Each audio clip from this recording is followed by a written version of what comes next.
if you don't know the history of this area, and I'm not a scholar by any means, but I was told by many people that this was kind of a hotbed for like gangsters and stuff to come and vacation. Right? Basically, they came here to hang out. Hotbed for gangsters and celebrities, and actually, this was the home of baseball spring training for many years too. Wow. So the professional teams would come, and part of their training for the season was to take the baths and get therapeutic massages and a lot of hiking and walking. Did they actually play around here? Or there were practice fields. There were some practice fields? Yeah, there were practice fields. There's a place where Babe Ruth hit a home run into the alligator farm across the street. That kind of thing. So that's that's kind of neat. But I'm positive, some of the famous early baseball players went through this building. I'm sure they did. And, basically, one by one, they all closed. In 1983, this was the last bathhouse to close to the public in 1983. So it was vacant for 30 years. And all these buildings were sitting empty. So all of them started closing? Yes. Okay. Yeah, all of these except there's one that never closed, and there's another one that is kind of administration offices for the park, so it was never a bathhouse. Do you know if that was just like lack of like tourism coming in or people coming in? Or? Yeah, there just wasn't the market for, to keep just 9 bathhouses. Gangsters left in? Yeah. Or baseball? Yeah, the bathing kind of fell out of chic. I mean, we all have indoor plumbing at our houses, and we all have bathtubs at home, and we don't have to go to the bathhouse to clean up for the month. So, by 1983, the bathing industry had kind of fallen by the wayside. So it was the bathhouses here were more functional than luxurious. Like, when we think of it now, a bathhouse now we think of it as like a spa kind of area. That's what it is to us these days. But I guess back then that's why you had a bathhouse, because you didn't have a bathtub. Well, it was very functional. A lot of it was considered therapeutic, so there were a lot of medical or like quasi-medical beliefs about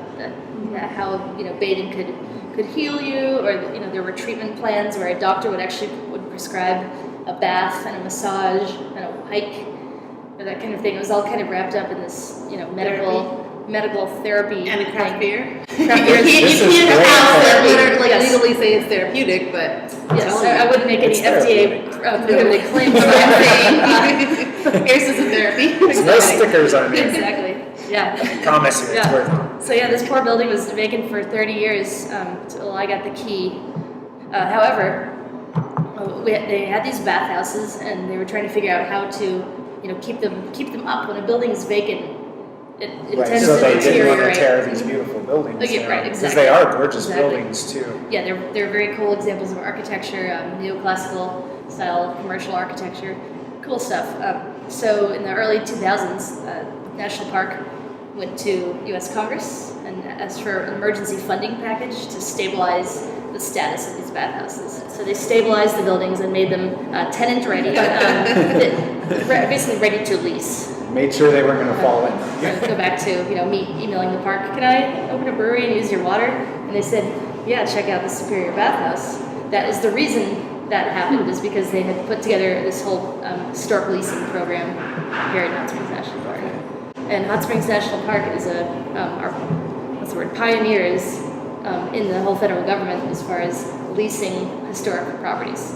So a lot of other parks and similar agencies are looking at this program and seeing how can we lease vacant lighthouses or ranger stations or we have these cool buildings around the country that maybe are cost prohibitive to maintain a vacant building with taxpayer dollars that are being stretched year after year. Turn it into a museum or whatever. Right, we can't turn every historic building into a museum, but they were open to allowing private businesses to come and take over the building and put a building. I was going to say, you're an entrepreneur, a brewer, and you've also become quite the historian. I just think it's so interesting that the hot spring water is the reason Hot Springs became a town formed here, and the reason it was this was actually named the first U.S. reserve.